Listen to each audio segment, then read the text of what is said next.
no matter how many times I listen to the Zoom lady say this meeting is being recorded, it still makes me smile. Better than the Uber conference. She gets really sexy. She goes, "This meeting is being recorded." Does so she? You're like, okay, we're here for business, but she doesn't know that. So yeah, and you are all about the business, and you know, and for people who don't know you, you are Kristin Zhivago, and this is like as in Dr. Zhivago with Omar Sharif, who had a brilliant moustache, and who was the lady in there? Julie Christie, I think. Yeah, Julie Christie. And if you don't know that film, you guys, you need to go and watch it. It was a fantastic, classic film, absolutely brilliant. So you are the president of Zhivago Partners, and you're a digital marketing company, but you were a revenue coach for many years, right? And with all of these problems right now, I think we need to give some thought to the CEOs and entrepreneurs out there that need some help, right? So the title of this is teaching CEOs and entrepreneurs how to survive a crisis without going crazy. So please, I'm going to let you tell me how on earth they do that. Well, the first thing is to keep yourself sane so that you can continue to lead and calm everybody down, because you're the leader and they need that. Leaders need to be calm. I wrote an article recently about how to keep stress out of your life, and or how to live a stress-free life. And it's really it's something my husband taught me, who's an ex-Marine. And we sailed across 2 Atlantic Oceans, the North and the South, together. We had a boat built in South Africa and sailed it home about 10 years ago, I guess now. Wow. And just being with him for 2 months at sea and watching how he operates really taught me a lot. But one of the things you do is you just skip the stress part. Something terrible happens, bad stuff happens to us every single day. You just skip the stress and you go right into find it, face it, fix it, which are the 3 things that we always focus on. You find it, you face it, you fix it. And you do that over and over again. And if you're stuck on something that just won't get fixed, then you F it, which is another F word, which I'm not going to say. So that's really a good formula for life. And it allows your people to realize that you're just going to work on the problem. You're not going to blame anybody. You're not going to get all dramatic about it and hung up. You're just going to fix things over and over again. Right. And it makes it a very good, safe place for people to work. So I think that's the first thing, is you have to stay calm yourself. And then, and by the way, stress is a thief. Stress is useless, doesn't make you any more productive, doesn't make you any better. So why even give it any time or attention? Just skip it. And the second thing is, the same advice applies in a crisis as it does to any other time, which is you have customers. They have very specific needs and wants. And if you understand them, if you've actually talked to them, listened to them, interviewed them, I talk about this in my book, then you can figure out what they need now. And so one of the things you should be doing, instead of just sending out a note saying, oh, we're trying to handle this crisis and we're really good. And no, you call them up. You say, how can we help? What are you struggling with? What's your biggest problem right now? Maybe we can help, and try to find ways to help that are somewhat altruistic, but no better way to make friends, just to help them out. Yeah. I'm feeling that as well, but stress is a very difficult thing. I mean, I was talking to Mike Tobin earlier today, and he managed to build a huge cloud business. He merged Telecity with Redbus, which I know you'll know that, right? And they sold that for 3.6 billion. What was that, 10 or something years ago? But he shared some really interesting insights around this as well, But it's very tough if you are stressed. I mean, we've all been through stress, and we all understand how it affects us. But the thing is, what he said is that when he worked for this charity, he created a charity which did a CEO sleep out, so to raise money for homeless children. And there are apparently 60,000 homeless children in the United Kingdom. I didn't even know that, right? Wow. And they're couch surfing and whatever, right? But he basically said one of the CEOs that was there basically spoke to him at like 5 or 6 in the morning. And at this point in the morning, there were like foxes and things like this running around, and, you know, like big dogs, right? And, you know, it's not a nice time in the morning, and you're cold and everything else. And so this guy says to Mike, he says, well, you know, I really know what this feels like now. And Mike sort of turned to him. He said, well, to be honest, you don't really, because you know when it's going to end. And that's the, and that's the major thing. I mean, you know, being out of work and maybe being down to your last can of baked beans, and you don't know if you have baked beans over there, but we have baked beans and we eat them on toast. You do? Okay. So being down to that, and maybe the last 2 pieces of bread and some tea bags, and saying, well, where am I going to get the next 50 quid to pay for like my next week's worth of groceries and my phone bill? At least, you know, a lot of people, they're getting help from the government, and they're going to be able to move forwards. And what I like is that actually compassion seems to have been brought back to the forefront of society right now. And yes, people are dying. Yes, it's really tough, but actually we're never going to, probably, hopefully never going to get this reset again.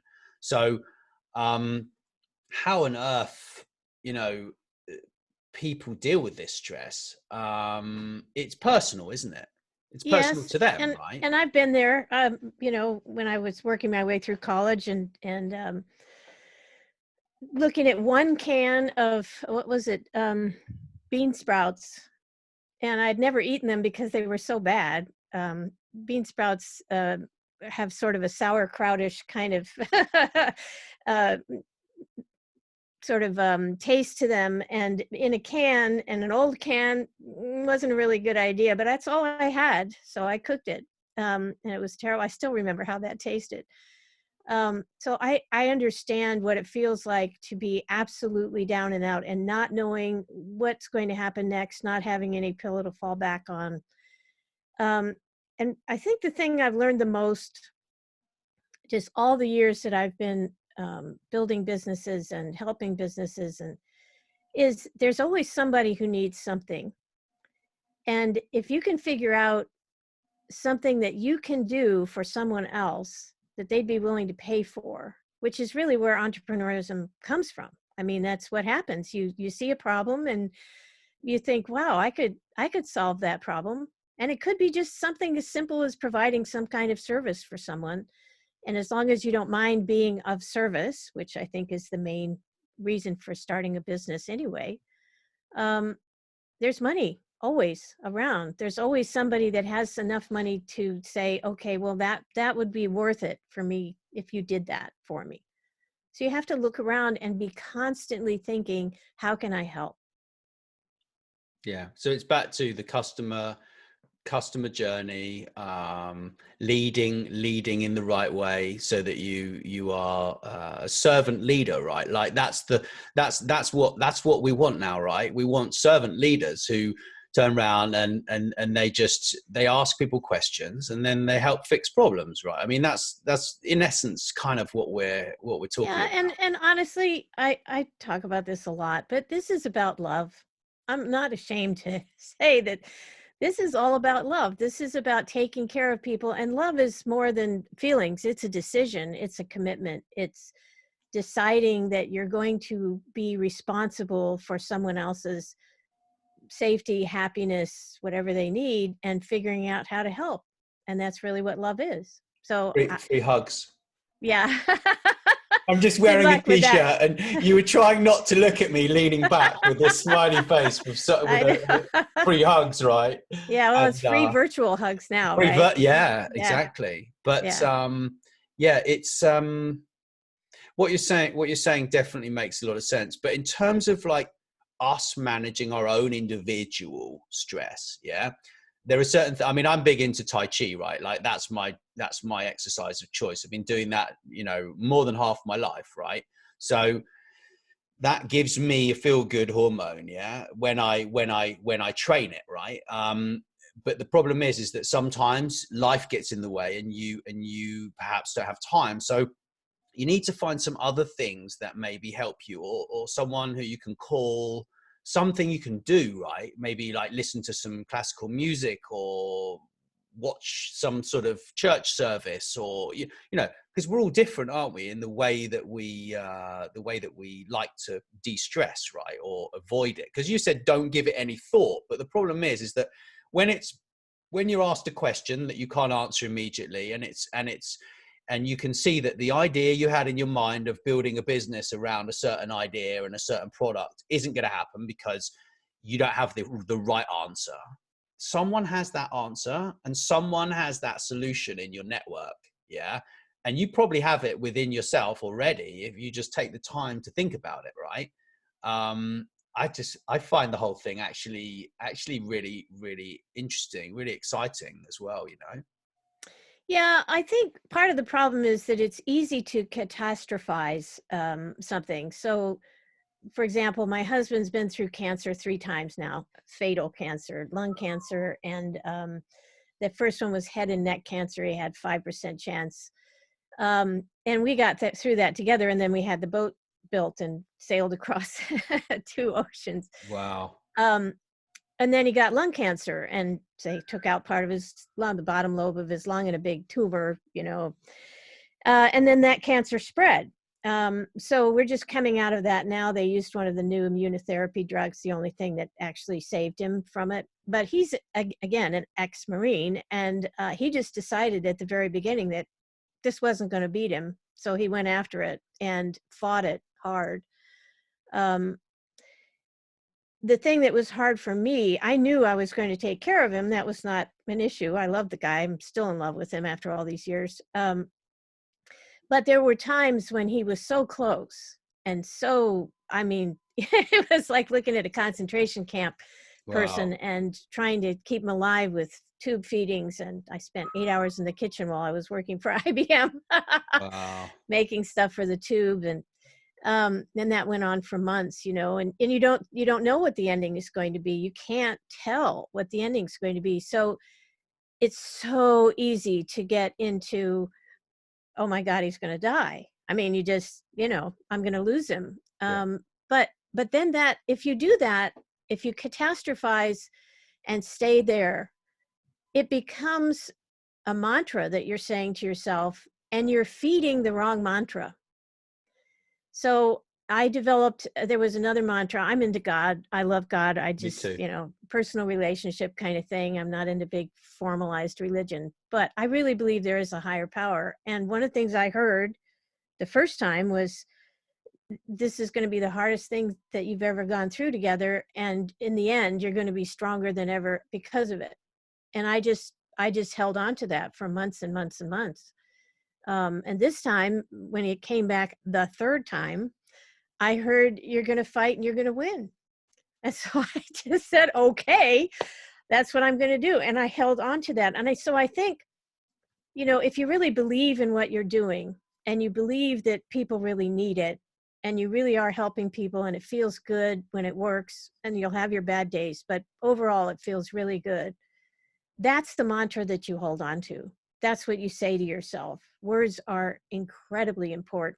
You know, I mean, the first thing in the Bible is whatever was in the beginning was the word. I mean, this is all about thinking about outcomes and how you can help. And the rest of it is just noise. It really is.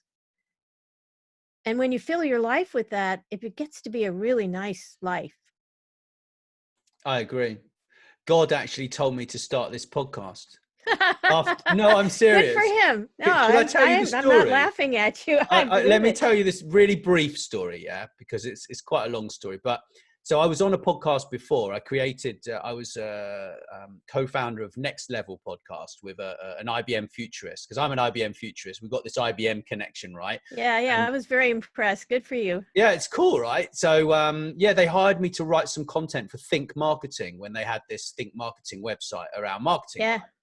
yeah. And So Garen Kilpatrick with Next Level Podcast, we actually launched that together because he's also an IBM futurist. So we launched that together, and that was great, right? And he taught me like how to edit audio files, loads of cool stuff around marketing, and then and writing as well, and blogging and stuff. And then I was like, okay, we parted our ways, and then I literally about a year later, I never forget it. I was quite down in the dumps. I was feeling pretty bad, and life wasn't really going the way I wanted it to. And I heard these words in my head saying, "You must start a podcast." And this was let me see, September 2018. Yeah. So just to give you how fast this happened, right? So I heard these words and I was like, oh, yeah. Didn't really take any notice. But then I heard the words again. It was like, no, you must start a podcast. So I was like, all right, I'll do it. So within a couple of days, I built a website, and I took an episode from the one I did with Mike Tobin. That was the first episode I did with him. And it was inspirational. And I sat there and I listened to this and I put it on my new website, and I was all pleased with myself. And I relaxed, yeah. And then I heard the words again, and it said, "You're not working hard enough." I swear, I'm not joking, yeah. And then so how many days later? So then I was like, all right, I'll take your advice, I'll do it. So then I dug out another three episodes, booked in some interviews, and I basically launched one episode per day for a whole week. Wow. Okay? With full transcriptions, pictures, everything. Yeah. Right. And then it got to Christmas, and I was like, oh, that's brilliant. I can relax. I hear the words in my head saying, no, you can't. You can have 3 days off. Serious. I love Serious. It. You can have 3 days off. And you got to cook dinner with your father and go and eat with him. The wine was bad on Christmas Day because he had some old bottle of wine from like 1965 or something. He's like, oh yeah, Nat, but it's okay. So I was like, no. Okay, I'm getting back to work. So got back to work and started, and I had to do it again. So I did 6 more episodes the next week. For the following week, as soon as everyone went back to work in January, I had 6 episodes that were in the pipeline to go, 1 per day. I think one day I did 2, yeah, and it nearly killed me. But I got to Wednesday. I'm serious. This is amazing. Yeah, I got to Wednesday, and the world's largest ebook producer contacted me on LinkedIn. And they said, we want you to help us with a series of expert talks, right? And we'd like you to produce some expert talks. So I thought, oh, that's exciting. So I spoke to this lady, the editor, and I said, right, you need to give me 20 grand. And she said, I'll talk to the CEO. Yeah. And they said, no. Right.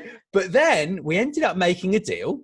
Okay. And in my head, I just said, so first of all, I said, so who are your clients? And she said, KPMG, Lidl, banks, pharmaceuticals, engineering firms, the NHS, blah, blah, blah.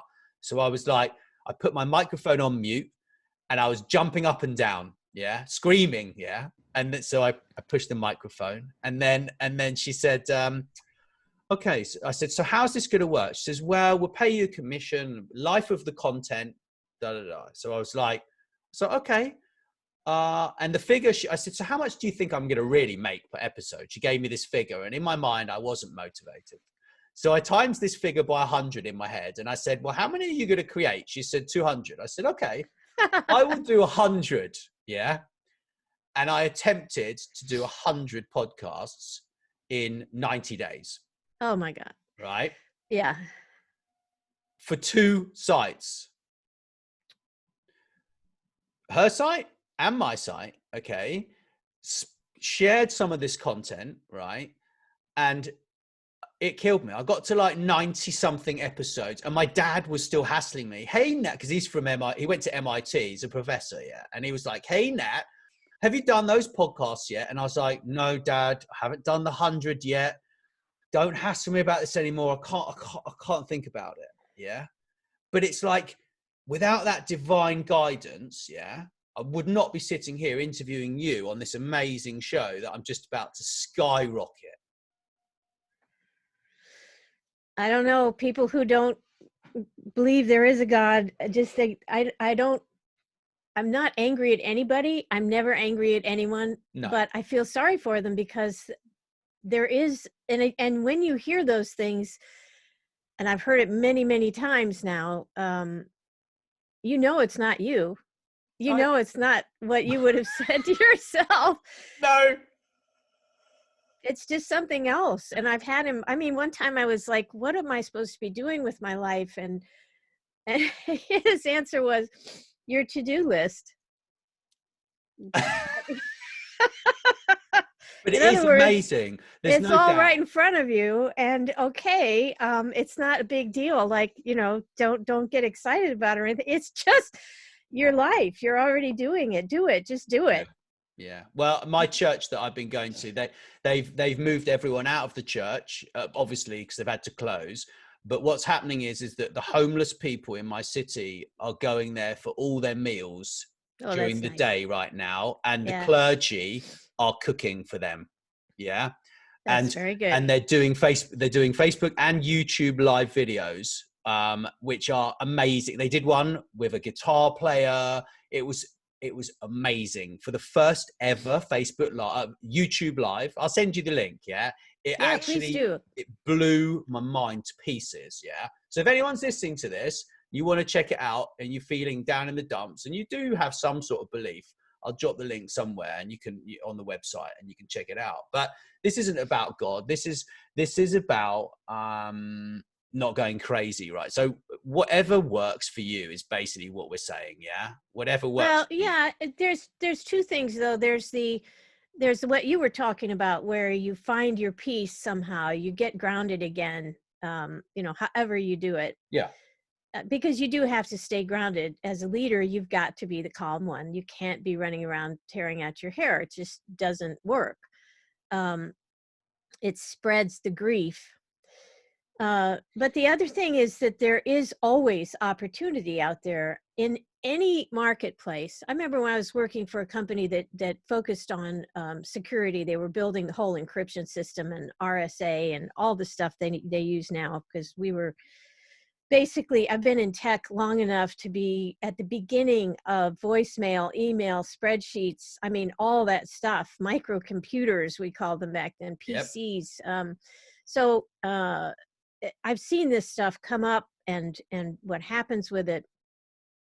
And the one thing this one guy told me at this company that did security was there's something like, I think he said $3 trillion a day going through the banking system. And this was years ago. So if I looked up the stat now, I'm sure it's much greater. So my first book, which was called Rivers of Revenue, What to Do When the Money Stops Flowing, was all about the fact that there's always somebody somewhere willing to pay for something. And if you can figure out how to take what you do and what you know and your people and everything and figure out, first of all, ask them, because you can't guess about this. This is one of the things we talked about before we talked officially here was what's the biggest mistake that CEOs and entrepreneurs make.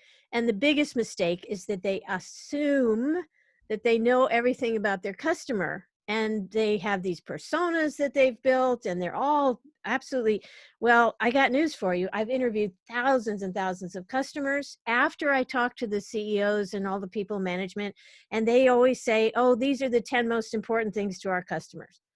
Absolutely built into the cake. That's how they run their business. And then you go and you interview customers and the list is completely different. There might be a few items in common, but they're at the bottom instead of the top or whatever.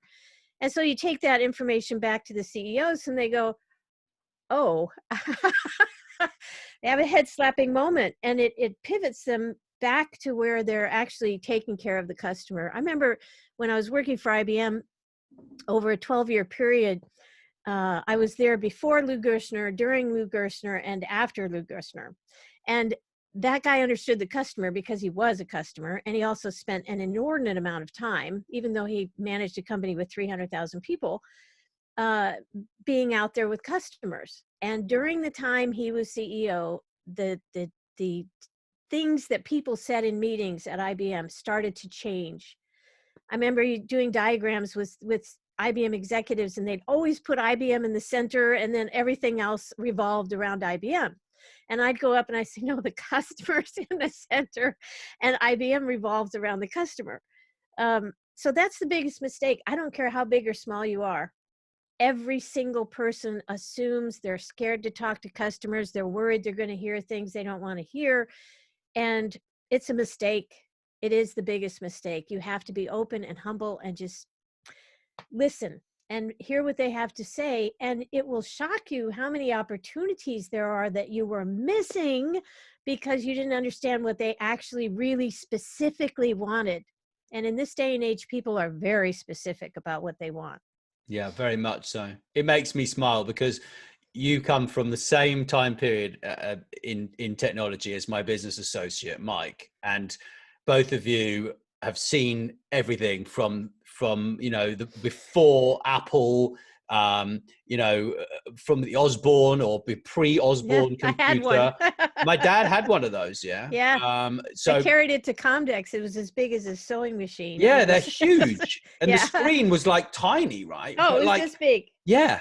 My Yeah. dad had one. My brother's Yeah, still got so did that. I. He's Yeah. got that. But so both of you kind of understand the same kind of thing. And Mike worked within a partner, but then actually started building a lot of groups on LinkedIn and helping doing marketing for partners and also for the software companies as well. Yeah. But like,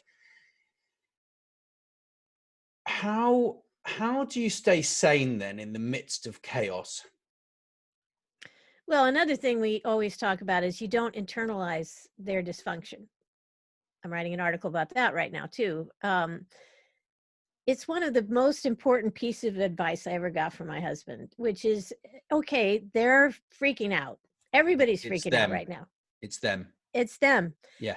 And when you're empathetic and sympathetic, you tend to take it in, and then it messes you up. So they've infected you with their crisis. And you really, it's an amazing thing. And everybody handles it differently, how you actually make that. But to me, it's like you said, they're over there, I'm here, and I'm going to stand here in my space and be okay in my space. I'm going to observe, I'm going to help, but I'm not going to internalize it.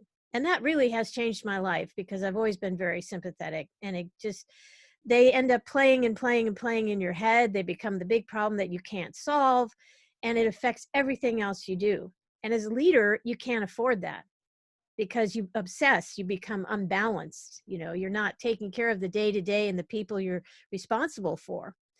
So you really have to just keep them there and help them. And it makes such a difference in your life. It really does. Golly, it just makes you so much stronger and so less stressful to just have that perspective. Very much so. And then you can radiate your positivity. Exactly. And you don't get sucked into that. It's a matter of just getting older and controlling your emotions, right? But we get to a certain age, don't we? Where, like it happened to me almost, I don't know, like I'm 43. Yeah. So it happened to me like, I don't know, maybe a few months ago, 6 months ago or something.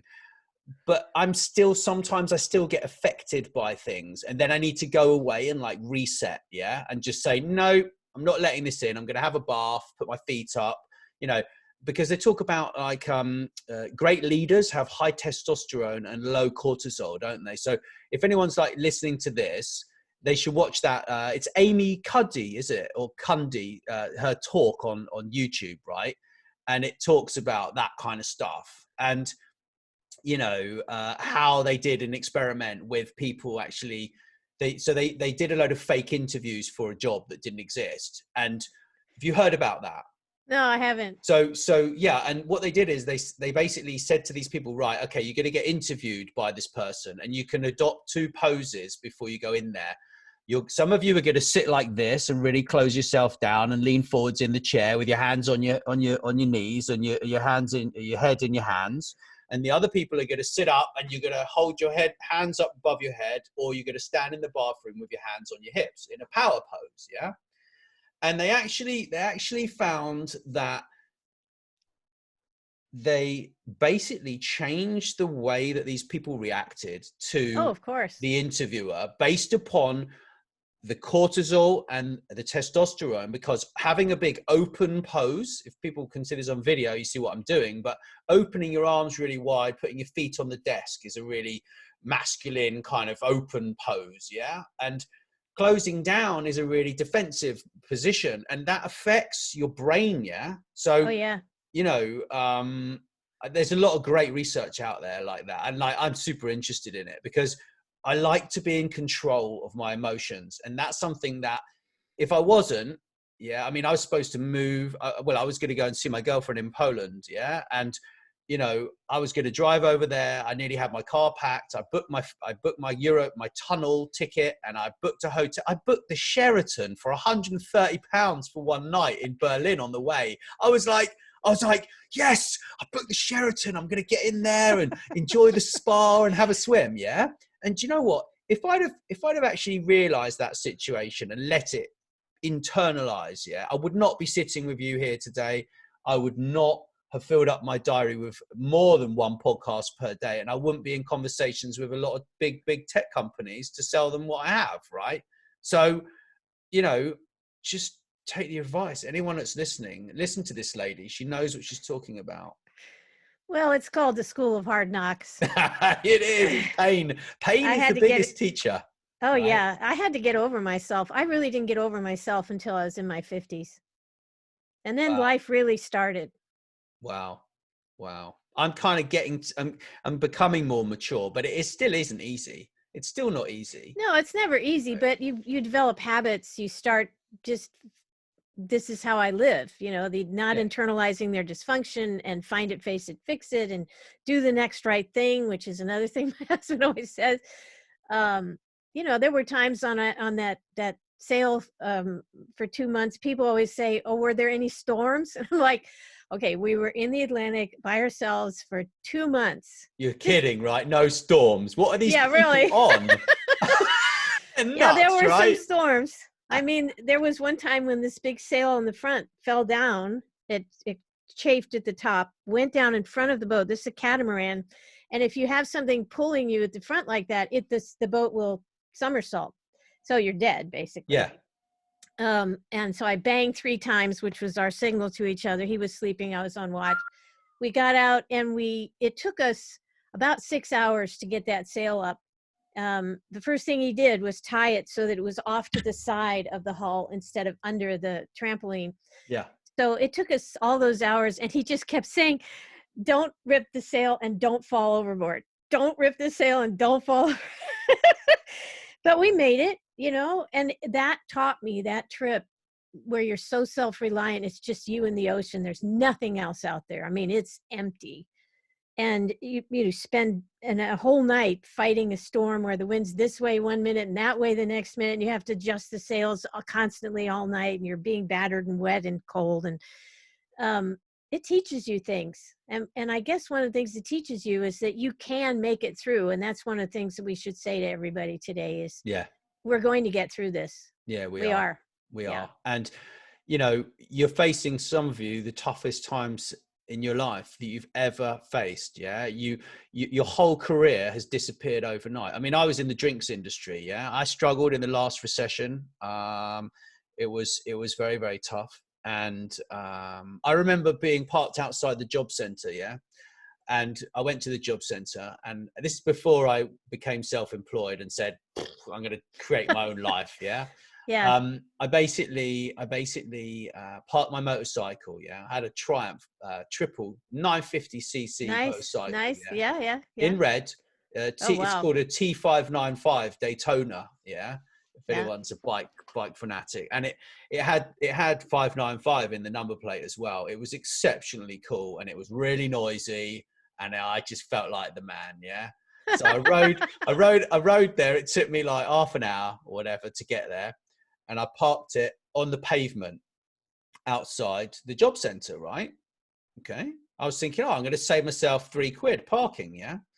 So I parked it right next to the wall, and it was 7 foot wide, the pavement. Yeah. I came out, and a parking attendant had given me a ticket. Right. And do you know what? If you're listening to this, I dislike you incessantly. You are a disgrace. No, I'm kidding. You were doing your job. You're probably on commission, but there we are. But like, so I know what it's like, yeah, to have to change careers, yeah, right? Yeah. And it isn't an overnight process. You don't just wake up one morning and go, oh, I'm going to change careers, yeah. If it's forced upon you, you need to take whatever opportunities come, but you also need to have faith in what you're doing and think about, you know, what you really want to do in life, because these things can help you. But the problem is, when you're really stressed out of your mind, sometimes you need someone to be kind and to offer you some work or a conversation. I mean, I never forget driving along, and I was driving along, and this chap from a cider manufacturer, bottle fermented, like champagne method cider, yeah, like how you make champagne, right? So you put the cork in the bottle with a big handle on this machine, and then he passes you the bottle, and then you put a screw, you put the champagne stopper on top, which winds itself up, yeah, and it shrinks this foil and everything on the bottle. I tell you what, so I was driving along, and he said, he stopped me, flashed me, and he said, what's your hourly rate? Very posh chap. What's your hourly rate, old chap? I said, I sat there and I thought, I don't know. I'm serious. I didn't know what my hourly rate was, because I've been so used to getting an employment, benefit, you know, in a job for so long. So I said, oh, £10 an hour. This was 13 years ago or something. Yeah. And he said, oh, okay, I've got some work for you. See you at mine at 8 o'clock in the morning, and we'll start work. And I tell you what, I worked for him for 2 days. Yeah. Absolutely murdered me. It was the hardest work, yeah, that I think I've ever done, because I woke up after the first day, and where I've been pulling this handle on this 1960s machine, yeah, that one whole side of my back was killing me, yeah. But I was like, do you know what? I need the money. I'm going to go and work, yeah. And that gave me back some self-esteem that I needed, yeah, because we're all feeling like we've lost something, yeah. And the fact is that, yeah, so many people are stuck indoors. They can't go anywhere. It's like, well, actually, why don't you just think about what you really want to do in life? Take the time, study, plan, think about it. In an ideal world, where do you want to be in 5 years? And then try to work backwards. And I know it's not easy, but, you know, opportunity, you need to be brave. Get out there and do something. And don't listen to anyone that tells you that you can't do it. That's absolutely my advice. That's why I left my wife, yeah. Not going to comment on that. I know when I'm off topic, so that's we're not going there. So yeah, not going there. So question is, how to live a stress-free life? That's the last question. Well, everything I've already said. Don't internalize their dysfunction. Skip the stress stage. It's a waste of time. It just make you feel bad. Make everybody else around you feel bad. It just doesn't do anything, doesn't help you with anything, just makes things worse. And know that there is always opportunity if you are in that open, expansive mode instead of this mode. There's always something that you can do to help somebody else. And 9 times out of 10, they're going to be willing to pay for it. And that's basically what runs the world. Yeah, I agree. But don't take every opportunity that comes to you, because there are the sharks. There are the people that want to just get your time for free. They want to get you to do stuff for free. If they don't work with jerks. Don't work with jerks. Yeah. And if they sincerely want you to do better, then they will help you. And you might need to work for free for a little while to offer your services, to learn some new skills. And that, you know, we've all had to do that over the years, yeah. But once you've got skills, people pay for them. It's very simple, really. That's how So the world works. what we say in England is keep your pecker up. That's good. I like that. And listen to some of these other episodes. You know, we've got so many amazing episodes the past few days. You're going to be in great company because I'm going to post this right next to Mike Tobin's one.